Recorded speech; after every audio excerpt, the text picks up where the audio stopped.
What's up, alumni? Welcome to After 4, your podcast for navigating life after graduation. I'm your host and guide, John Steele. This week, we're on a bit of a break between our longer form series, but we're jumping into a conversation that I'm hoping will pop up multiple times throughout the year and even beyond that.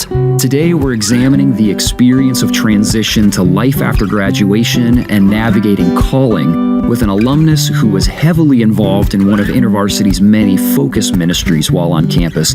We're going to hear from Philip Sheegog, an Arts InterVarsity alumnus who was involved with the Juilliard Christian Fellowship and who is now a touring musician and co-founding member of the electroacoustic duo Arkai. And Philip is going to tell us about his unique experience with transition and navigating calling as an artist and musician. Here's Philip, and this one's for you, alumni. Philip, welcome to the podcast. Thanks so much, John. A real pleasure to be here. Yes, I'm so glad that you're here. I'm looking forward to hearing your unique story about transition to life after graduation, hearing about some of the ways that God's at work in you and the unique ways that He has gifted you and called you. Before we get into some of those things, though, Philip, would you just help me get to know you, help our listeners and our viewers get to know you? Give us a little introduction here. Sure. Do you want the whole spiel of who is Philip in 90 seconds? Yeah. Give us the I grew up reading this thing called Reader's Digest. I don't know how many other people do, but it's, very abbreviated. Give us the Reader's Digest version of Philip. Fantastic. So it's funny. We'll actually go back to my hometown for that because the only time I see Reader's Digest now is in my parents' bathroom. They've got a nice little that's where I did most of my reading. I'm not sure if they're still making those. I have no idea. I swear every time I go back home, it's like a different one is up on the counter. Anyway, So I grew up in Southern California in Anaheim. It's about 20 minutes away from Disneyland. That's kind of our local landmark. Nice. And that was where I was born and raised up until I was 18 years old when I came out here to New York for school. But we'll get to that in a second. Yeah. But yeah, in my childhood, I guess the most pertinent things for this conversation is that I have an amazing family who I love so dearly. We're still so close. But just an amazing Christian home. Really solid, loving parents who were, they homeschooled my two older sisters and I. We just a beautiful foundation in the church. And so that was kind of a pertinent part of my growing up years. And then the other one was that I started playing the cello when I was 8 years old. Both my parents are amateur musicians, and they wanted my siblings and I to have some sort of, arts appreciation and background. There wasn't any particular intent or focus on going pro by any means, but they just wanted that to be part of our education. And so my middle sister had started playing the violin when she was 5 years old, and I, in turn, 2 years later, when I was 5, I went to my mom and I said, I've also had my stroke of artistic inspiration and I know what I want to play. I want to play the drums. And my mother, in her wisdom, said, no. And because who wants their 5-year-old banging on the drums every day? Right. It's a lot. But a couple of years later, it turned out that my sister's violin teacher had a colleague who lived locally who had an opening in her cello studio. And so there we go. I'm 8 years old, and mom comes into my room and says, hey, we're going to your first cello lesson. And so at no will of my own, but that's how I started the cello. And then it eventually carried me. I eventually discovered the love for it through some pivotal moments in those growing up years that eventually led me out here to New York, where I continued my studies at Juilliard for both my undergraduate and my master's degree. So 6 years in one building. It's kind of intense. And then that's then taking me to now, where I now play full-time in a duo called Arkai, alongside another ex-Juilliard string player. My duo partner's name is Jonathan. He's a violinist, and both of us, we were there at school studying Western classical music, the Bach, the Beethoven, the Mozart, the Mahler, the Haydn, all of that. But both of us had curiosities and ambitions beyond just that one lane of music. And so we both had our own journeys of discovering and kind of building up our skill sets to be able to navigate and speak other kinds of musical languages. Then we met through a jam session, which was like lightning in the bottle. That was 5.5 years ago. And now we do 100% of our our livelihood and our artistry goes into this duo, which is kind of like if you took classical and you mashed it up with a rock band and EDM, DJ, and film music, and you kind of smush them all together, and that's kind of like what we do. And Nice. and now we travel around the world internationally, national touring. We write our own music, produce for other artists, collaborate, do kind of like inspirational lectures, education, kind of the whole gamut of things. But Yeah. that is the current place where we find ourselves. That journey from California to New York, and now to what I'm doing today. That's really awesome. Wow. And you've got like a European tour coming up with Arkai, right? That's right. Yeah, we're in the. I guess from this point of recording, we have about the 2-week ticker is going, Yeah. and that's when we set off on this next leg of touring, which will be mostly Europe. There's some dates in the U.S. as well, but yeah, this has been kind of the hibernation season of mostly writing, arranging, producing, mixing, and then we're about to enter tour season where it's travel. So that's awesome. Super excited for the work that Arkai is doing. I hope that your upcoming tour, at the time that we're recording this, upcoming tour goes really well. Philip, my understanding is that you're also involved with Arts InterVarsity at Juilliard. Tell me a little bit about how you got connected there. Yeah, absolutely. So in the way that it was known while I was there, and I'll probably refer to it just habitually for our conversation, it was called JCF, Juilliard Christian Fellowship, which was our InterVarsity chapter. And yeah, JCF was an integral part of my entire time at Juilliard. Like I mentioned earlier, growing up in a Christian home in Southern California and having what I would say, looking back, was like a robust kind of training and discipleship in my early years. I knew going into school that finding Christian community, finding a local church, all those things, that was really important to me. I went in knowing that, but I had no idea what that was going to look like. I'm not even sure if I had any communications with like the student affairs office or if I had done any poking around. But all I remember is that during orientation week, I'm fresh off the minivan, literally speaking, just moved across the country to New York City. And within those first few days, which are so formative, that you're trying to figure out your place, how you belong, who your friends are going to be. It's really an opportunity for reinvention as a person, starting your school years. But during that orientation week, someone came knocking on my dorm room door, and it was this is some InterVarsity lingo, it was an NSO event, New Student Outreach. For anyone who's involved with InterVarsity, you know how big NSO is. Yeah.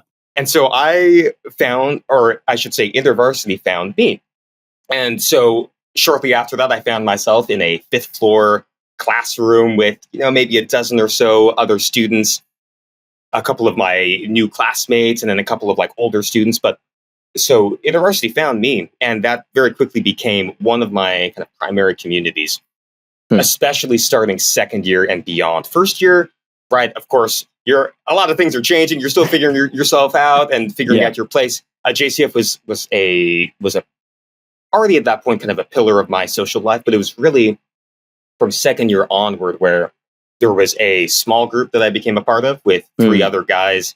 And also, that was one huge part of it. And the other huge part was that all of the leadership from my freshman year were all second year graduate students and 4th year undergrad students. So basically, all of the leadership graduated. And there was kind of a natural question of who is going to step up. And so our staff worker, Tim Craig, who is now assistant regional director, I believe, of New York, New Jersey area. Nice. He put out the invitation, the call for leadership, that vision casting. And so starting my second year was really where some of the people who are now my closest friends, and at that time were becoming my close friends, when we all kind of took on that mantle of leadership. And so from second year onward, it became I would say, an even more pivotal part of my experience at school, my development, my formation. And that went all the way through my second year master's when I eventually left. And then there was a whole process of, what's the term? of succession, right, and building up new leaders and kind of passing the mantle to the next generation. Yeah. Wow. I love those scenarios where people just come in like, I know that I should be looking for something, but I don't know necessarily what it is specific or where I should go looking. And then all of a sudden, it comes looking for us. Yeah. And you've got somebody doing NSO, like one of the pillars of what InterVarsity does on campus. And there you go. That's the moment that you're like, this is it. Man, Philip, so I know that we could talk at length about experiences on campus, and we'll return to some campus stuff in just a minute here, but I'm going to actually fast forward us. We've talked about just getting connected with InterVarsity. I'm going to fast forward you to graduation. So you're at Juilliard for 6 years, a lot of time in one building, you said, and then all of a sudden, it's time to transition to a new stage of life. And that's one of the topics that we really lean into on this podcast is what does it look like to navigate the transition to life after graduation well? How can we do that in a healthy way? It's going to be hard no matter what, but how can we provide people with tools so that they can do it well? So to help us get started with that conversation and what it looks like to engage with calling after graduation, help us know, tell us the story or describe the feelings and experiences of going from Juilliard for 6 years to post-graduation life. And in particular, is there anything that you feel like you uniquely experienced as a graduate of such an elite school, or just being an artist that made transition challenging or exciting or just particularly unique in some way? Absolutely. This is a topic that is really close to my heart. It's something that I think, having now lived kind of the season directly following this and being far enough away from graduation to see, right, a whole nother generation of students going through that. Yeah, it's something that I see, and in a lot of ways, my heart is really heavy around it because, and some of this is specific to the field I'm in. Yeah, absolutely. But some of it may resonate more broadly. But to give some context, the world of specifically classical music and conservatories specifically, right, institutions that specialize in that, I think the transition out can be very difficult because for a number of reasons. But one of the big reasons is that by their very nature, they are hyper specialized, right? You're coming out for your entire time there. You've been studying essentially one kind of craft. It's like a trade school, one specific craft. Interesting. And then specifically for us as classically trained musicians, the number of, I'll say, like career paths that are presented to you or that you are kind of ushered into is extremely narrow. I would say probably that there's like 3 paths that are presented. Don't have to go into the details of those, but it's essentially like you're funneled, and these are the paths of success. Okay. And unfortunately, each of those paths are let's say that they are fields that are not increasing in their number of jobs available, and so you have this ever increasing pool of overqualified talent. Wow, that's being kind of funneled into these 3 increasingly tightening sieves, and so the natural result is that there's less and less people are actually able to find what they have been told their whole lives is success. And so what I see is a lot of difficulty, a lot of kind of it's hugely psychological, right? This thing that has provided so much of my identity, my affirmation, my self-value, how society values me, and now purely because of the raw numbers of the industry, most of your friends, your peer group, will not be in that field professionally. And so, anyway, so that there's a huge part there. And so how that relates back to my story is that I was kind of, I was trying to be self-conscious about all this and like aware of, okay, how am I thinking very level-headedly and about my future and my career and what is the path I want to take. And at that point, I would say 50% certain that I was going to go back for a terminal degree, because that's what you do when you don't know what you want to do, is you go back for more school. But I was kind of justifying it to myself that I've always loved academia, the role of kind of a PhD professorship, that could be interesting. But a mentor of mine suggested take a year out, live in the real world, and if you still feel that strong conviction, then you can go back and think about it. And so I took his advice, and so I went out, and as you were describing, right, 6 years in the safety net, the bubble of higher education, and then you're out in the real world, and you're in this industry that is tough, that is oversaturated with overqualified people. What's interesting to me is to think about your unique experience because of your training and the professional world that you were stepping into. Like you said, very narrow, overly saturated with very talented and highly trained people, and so highly competitive. And so that's where I'd like to dig in just a little bit more, is thinking about calling. I would imagine that as an artist, as a musician, that there's some element of like, this is not my identity, but it is a really important part of the way that God has created me. And he's brought me through these unique, elite school experiences, and then brought me into this stage after graduation. And knowing that it was going to be such a challenging space to step into, I mean, how did you wrestle with the idea of calling, knowing that there was a chance that you might not get to engage with your skill set in the way that you anticipated? Or maybe even much bigger, more broadly than that, is like, how would you even articulate what your calling is as an artist? And feel free to dig into those either direction you want to, but like, let's just talk about calling in this highly competitive space. Yeah, for sure. I think especially for people who are either just by their nature, like high capacity individuals, or highly specialized, highly talented, however you want to say it. There's a temptation there, and a really easy slippery slope where the gifting that we've been given can so easily, take an unrightful place in the hierarchy of our hearts, right? When the gifting becomes more important than the gift giver, or when we start to confuse or misorder or deceive ourselves into thinking, even for the good Christians among us, I'm pursuing this thing at the highest level to give glory to God, in asterisk, right? Yeah. And it's so easy to make choices or make compromises, or again, kind of use that, all those tools of self-deception or of justification, right? It's like our own internal press secretaries.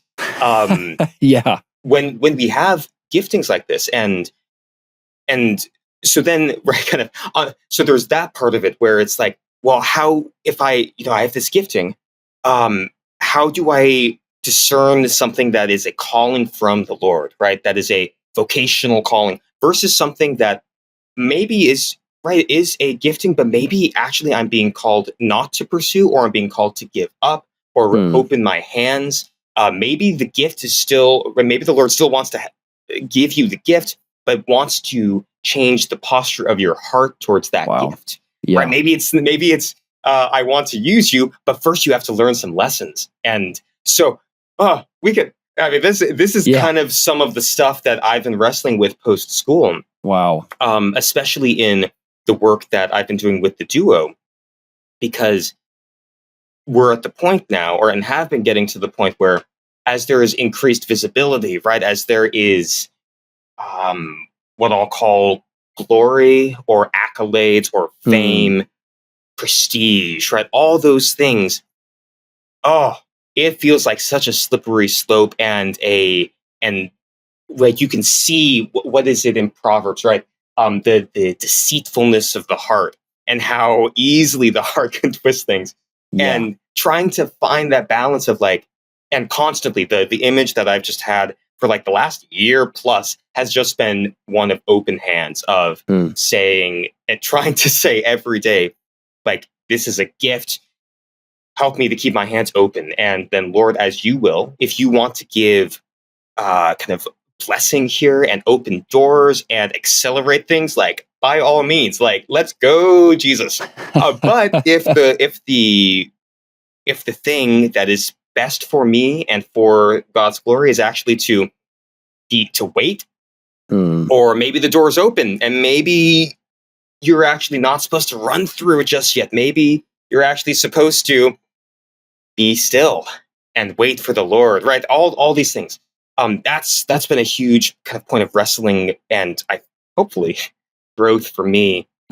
And so let's see if we can pull it back to just the overall idea of calling. Yeah. Or maybe I can come back to say that there was a quote, I think it's Tim Keller, that I heard Calvin actually say not too long ago.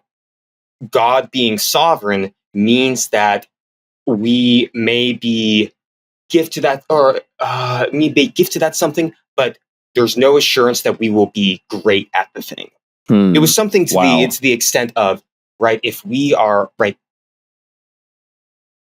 or the way that I interpreted that in the moment was the world's value system, or what the world's narrative is. Oh, if you're good at a thing, become better at the thing, become the best at the thing, right? Don't stop climbing till you're at the very top or as high as you can get, and kind of that the only thing holding yourself back is your own like work ethic and your own, how much will you sacrifice to this thing, right? The more that you sacrifice, the higher you'll get, and then I don't know what the reward's supposed to be, but what I interpreted that Tim Keller quote to mean was that, right, because actually God is sovereign, and if he is sovereign and his calling upon our lives, kind of to what we were describing earlier, you might have a gifting, but he might say, actually, in my economy, I brought you this gift to get you here, but maybe the point isn't for you to climb as high as you can. Maybe for some people it is. Maybe, right, he does want to exalt some people to the highest of positions and to God's glory. But that's not an assurance. That's not something that we can rest on and say, great, because I'm a Christian and because God works all things together for the good, that means God will work all things together for my career success. And I think those are two very different things, and especially, again, in fields that are hierarchical, that where people are, and for people who are highly skilled or highly gifted, it can be that can be a hard thing to let go of, or to parse through, or to let to divide between soul and spirit, right? As the word does. Yeah. So to bring that back to calling, I think that what I have seen in my life and what I'm attempting to keep with open hands is that I think I've seen the Lord open doors in places that I wasn't expecting, in ways that have allowed the fullness of who he's created me to be to intersect in ways that were totally unpredictable, but in ways that have created opportunities for the blessing of others. The Lord's been opening these doors, and what we've been able to offer the world, I think, and I pray, has been glorifying to him, and that the Spirit is moving, even right in these secular ways, or secular rooms and audiences, right? It's not sacred music. We're not playing in churches, but I believe and I trust that the Spirit is working through that, and that there are things yet to happen that the Spirit will work through this. And I'm praying, right, that as the opportunities increase as much as he wills, right, that the posture of my heart will remain one of open, right, that the lessons learned in the wilderness, so to speak, will continue to be lessons that have formed my heart, even when you're at, right, whatever peak it may be, right? It's like maybe it's a high peak, maybe it's a low peak, maybe, right, this gets to a certain point, and then God says, all right, that was to get you here, and now I need you here. But that's the journey of faith, I guess. Yes. Yeah, wow. Philip, you touch on so many really interesting things here when it comes to our calling and our createdness, what it means to be like to be to belong to the Lord, that we are his. And, if there are things that he has gifted to us, that, abilities that we have, it's really his call as far as what the audience for those abilities are. And we live in an era and in a culture that says you can become the most famous and the best at fill in the blank thing that you are most passionate about. And that's, in and of itself, I don't know if that's necessarily a bad thing, but when we invert who that gift belongs to, like that's where it becomes a very dangerous and unhealthy thing. That, if God has gifted me with something and he wants that to forever be a private relationship between me and him, that this ability is something that I use here in my basement and I give it to the Lord, and that's like he and I are the only ones that experience it, and that's the way that he wants it to be, then that is the Lord getting out of that gift what he intended. But if he wants a gift to be used on some big platform, then just the same, like if we follow the leadership of the Lord and he puts us into some space where we speak to a huge group of people or use our gift in front of a huge group of people, it's still doing with the gift what God intended, because it was his gift to give in the first place. And what does it look like for us to have our hands open and to just be obedient to whatever version of that God calls us into, and to do our very best no matter what the setting is? Couldn't have said it better. Yeah. So Philip, as you think about, I mean, okay, once again, there's so many different things that we could continue to lean in here, but I would like to know, being an InterVarsity alum, being a JCF alum, and your experience at Juilliard, like, are there threads that you look back on of your time with InterVarsity that helped prepare you for doing it imperfectly, certainly, and the journey that you've gone along as far as what it looks like to engage with your calling with the Lord and the path and the pace that he has for you? But are there things that JCF helped prepare you for in this season of engaging with calling? Absolutely. I think the biggest thing and the biggest gift that I was given was the gift of vision. My staff worker, Tim Craig, who again is now assistant regional director, that was his gift to the entire chapter, was focusing on vision, like lifting our eyes, expanding our sense of what was possible, right? What the Lord envisioned for our campus, right? For the Lord's heart for our fellow students, for right, and then even broader, right? As we started attending the regional conferences, right? The Basilea, the big event, and then a couple of us went to Urbana Nice. 15 and Urbana 18. Wow. But opening our eyes in that sense, that is something that has stayed with me in both the spiritual context of that, but also in the larger context of vision for ourselves, for our lives. And that's actually I would say, the driving and foundational motivator behind what I do with my duo. For me, it's not really ultimately about playing the cello. It's not even ultimately about making awesome, genre-defying, mind-blowing music. That's awesome. And it's like such a blessing and a privilege to be able to do that.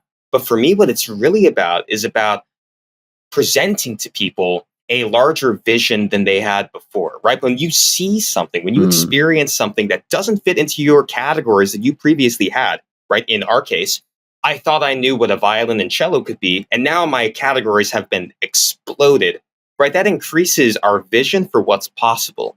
And, right, like tiny little incisions, right? Over time, I think what that does is that shapes our worldview. It changes our beliefs about what the world is fundamentally, right? The future can be different. The future, or what I can be, the person I can be, is different, is larger, is more beautiful, maybe, than what I currently believe, right? That's the ethos behind it. And then pulling that into the context of our faith and our walk with the Lord, applying that same vision, like what is the Lord's vision for my life? What could my life look like if I really had open hands?